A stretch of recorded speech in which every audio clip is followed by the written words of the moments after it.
Salut tout le monde, j'espère que vous allez bien. Aujourd'hui on se retrouve pour une nouvelle vidéo. J'ai récemment passé une commande sur Sephora. J'ai pris pas mal d'articles de la marque Milk Makeup. Je n'ai pris que de quoi faire ma base parce que c'est ce qui m'intriguait le plus. Je me suis dit qu'en utilisant ces produits, j'allais avoir une base mais parfaite, sans imperfection, super lisse, sans pores. Et c'est ce qu'on va essayer de voir aujourd'hui, si ça fonctionne vraiment. N'hésitez surtout pas à vous abonner, de cliquer sur like, à me laisser des commentaires. Et sans plus tarder, on va commencer.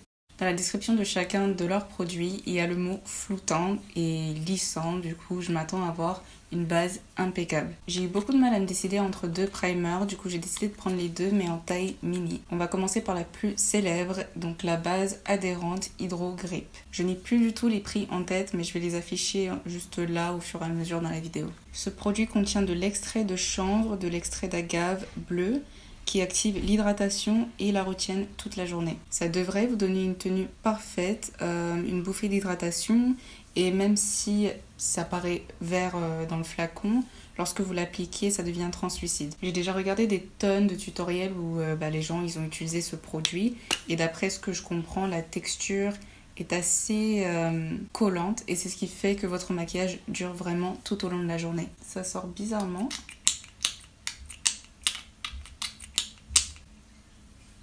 Il y a un sérieux problème avec ma pompe.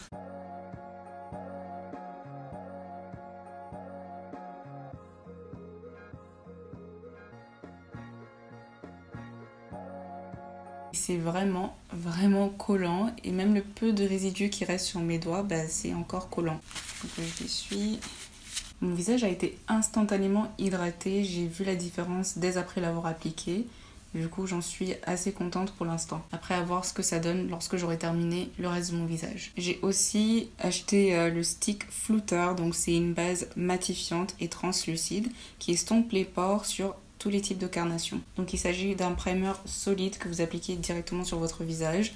C'est pas la première fois que je vais l'utiliser. Je suis récemment partie en vacances et je l'ai amené avec moi. Durant mon séjour, je n'ai pas du tout mis de fond de teint ou quoi que ce soit. J'utilisais que cette base.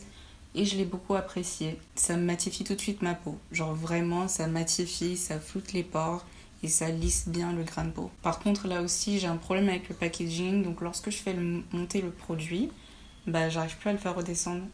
Genre je suis obligée d'appuyer avec mon doigt pour que ça descende. Donc là maintenant, ça fait deux packaging qui fonctionne pas très bien. Je sais pas si vous pouvez bien le voir, mais là j'ai des grumeaux sur mon front. Ça m'a pas du tout fait ça quand je l'ai utilisé tout seul. Je pense que c'est mieux si j'appuie le produit au lieu de glisser avec mon doigt, parce que quand je glisse, c'est ça qui crée les grumeaux en fait. Pareil, effet instantané, ça a tout de suite réglé le problème de texture que j'ai dans ces zones-là. Comme fond de teint, j'ai pris la version matte liquide. Ils ont une autre version qui vous permet d'avoir un fini plus naturel, seconde peau, et qui est en stick. Donc celui-ci est... Je ne fais que lire ce qu'il y a écrit, hein. Ils disent que c'est fluide comme de l'eau. Ça, je confirme, c'est vraiment liquide. Et ça offre un résultat léger, mat et durable, et une vraie couvrance. Donc c'est une formule sans silicone qui laisse respirer la peau sans boucher les pores.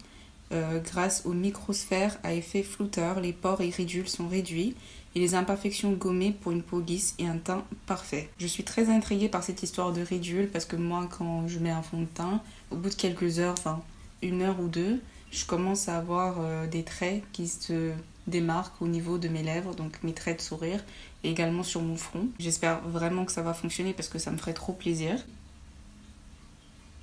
Je pense que ça devrait suffire. Je vous ai même pas donné ma teinte, j'utilise la teinte Warm Deep. Ça sent super bon.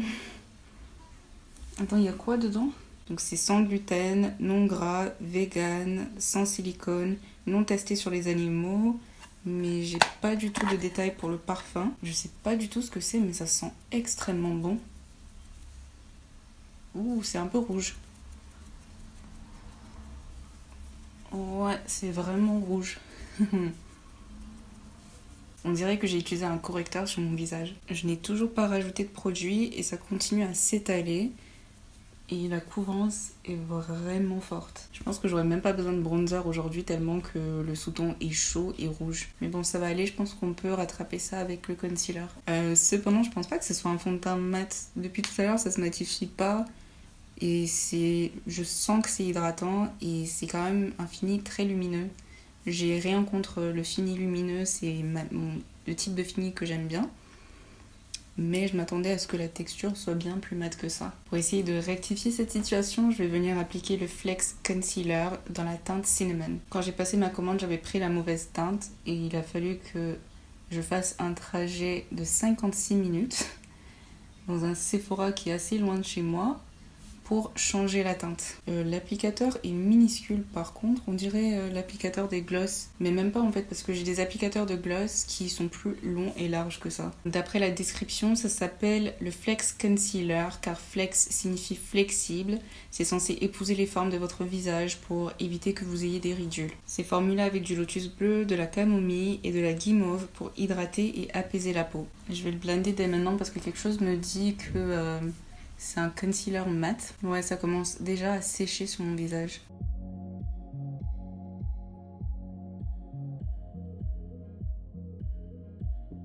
La couleur de ma base est déjà beaucoup mieux là, mais j'avais vraiment commencé à paniquer un peu parce que je voyais que ça voulait plus trop bouger à certains endroits, du coup n'attendais pas du tout avant de blender ce concealer. Là ça bouge un peu dans mes ridules, mais je trouve que c'est tout à fait normal vu que je n'ai pas encore fixer mon visage, enfin fixer l'anti-cerne avec de la poudre. J'allais faire mon contouring, mais en fait le fond de teint l'a déjà fait à ma place. Du coup on va passer à l'étape suivante. Ça c'est leur poudre translucide qui permet d'unifier, de fixer votre maquillage, et donc c'est une poudre libre fixante mat dans la teinte médium translucide. C'est une formule ultra légère, sans talc ni silicone, qui estompe les pores, fixe le maquillage et élimine la brillance et non l'éclat. Si ça fonctionne vraiment, ça va devenir ma poudre préférée parce que ils font bien la différence entre la brillance et l'éclat. Parce que moi j'adore la luminosité, mais j'ai la peau grasse et donc j'ai la peau qui se met à briller et à devenir luisant sur certaines parties de mon visage. Et ça j'aime pas trop, mais je veux quand même garder la luminosité. C'est un mélange de poudre d'avocat et d'acide hyaluronique pour lisser la peau et procurer une base permettant à la poudre de se déposer sans figer dans les ridules. Lorsque vous soulevez le couvercle, à l'intérieur vous allez trouver une houppette et il y a également cette partie en fait qui sert de protection. Lorsque vous ouvrez ce deuxième couvercle, là vous allez trouver un film qui vous permet de doser la quantité de poudre que vous souhaitez avoir. Il s'agit d'une couleur beige avec un léger sous-ton jaune, du coup je pense que ça va convenir à ma carnation. Je vais rajouter du concealer pour effacer les ridules qui se sont formées entre temps. Je trouve pas que ce soit vraiment modulable, mais c'est une très belle couvrance moyenne.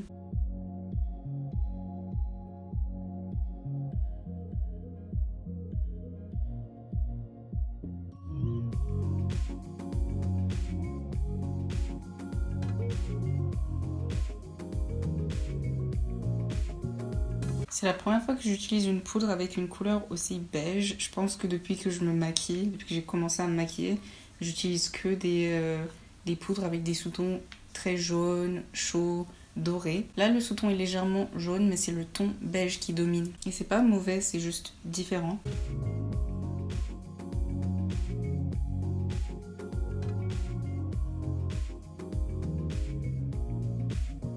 J'arrive pas à voir si la poudre floute mes pores ou pas, parce que tous les produits que j'ai utilisés avant l'ont si bien fait que maintenant je vois plus la différence. Par contre, de très près, je vois bien que le contour de mon œil est sec.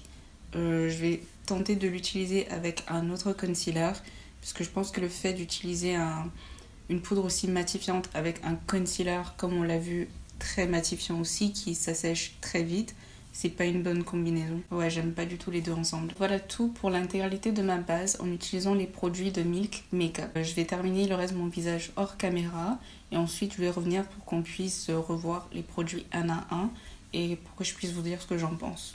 Dans l'ensemble, je trouve que les produits travaillent très bien ensemble, enfin assez bien ensemble. Il y a eu quelques complications, mais après vous n'êtes pas obligé d'acheter tous ces produits pour avoir une bonne base. J'ai fait ça pour le principe de cette vidéo, pour essayer d'utiliser le maximum de produits Milk que possible. Tout d'abord, les bases. Donc, est-ce que je vais forcément les utiliser ensemble à chaque fois? Je ne pense pas. J'aime bien la base adhérente à cause de sa qualité hydratante. J'ai juste beaucoup apprécié la sensation. Après, à voir si ça fait vraiment durer mon maquillage dans le temps. Malheureusement, là, je filme la nuit, donc je pourrais pas trop le tester aujourd'hui, mais je vais continuer à l'utiliser pour voir un peu plus ce que ça donne. Parmi tout ce que j'ai essayé, le produit que j'ai testé le plus longtemps, du coup, c'est la base flottante. Je l'apprécie beaucoup. Après, peut-être que c'est un produit qui est mieux tout seul parce que comme vous l'avez vu, par-dessus une base qui était plus liquide, j'ai commencé à avoir des grumeaux. En gros, tout ça pour dire que j'aime bien les deux, mais je pense qu'à l'avenir, je vais les utiliser séparément. Ensuite, le fond de teint mat qui n'est pas mat, enfin jusqu'à présent, ça ne s'est pas matifié en fait. Je le vois surtout aux alentours de mon visage, surtout qu'aujourd'hui, je n'ai pas appliqué de produit crème, j'ai pas appliqué de blush crème, je n'ai pas appliqué de contouring crème. Donc je vois très bien que ça ne s'est pas matifié. L'erreur a peut-être été de l'utiliser avec une base hydratante, mais ça m'étonnerait parce que j'ai déjà utilisé des fonds de teint mat avec des primers hydratants et j'ai quand même obtenu l'effet mat. Mais pareil, tout ça ce sont des premières impressions, du coup à voir. Et malheureusement j'ai déjà une ridule qui s'est formée de ce côté-là, donc parmi toutes les promesses, ça floute les pores et ça lisse le grain de peau, mais sinon le reste, pas trop. Pour l'instant, je ne suis pas fan du Flex Concealer. Enfin, la couvrance est jolie. Genre, c'est une couvrance moyenne jolie, mais ça ne m'apporte rien de plus en fait. Je trouve que ça sèche trop vite et c'est trop matifiant à mon goût. Si vous avez le contour de l'œil sec, je vous le déconseille, mais à 100%. Et enfin, nous avons la poudre libre que j'ai hâte de tester avec un autre concealer. Je pense que je pourrais avoir une meilleure opinion là-dessus à ce moment-là. Parce que comme je vous l'avais dit, arrivé à un moment, mon visage était tellement flouté que j'arrivais plus à voir la différence pour voir si ça fonctionne ou pas. J'aime bien la couleur, j'aime bien la texture. C'est une poudre qui est très fine et qui est donc très vite absorbée par la peau. Et je vois que ça tient ses promesses en ce qui concerne l'éclat. Donc voilà tout pour cette vidéo. J'espère qu'elle vous aura plu. N'hésitez pas à me laisser des commentaires, à vous abonner et à cliquer sur like, ça fait toujours plaisir.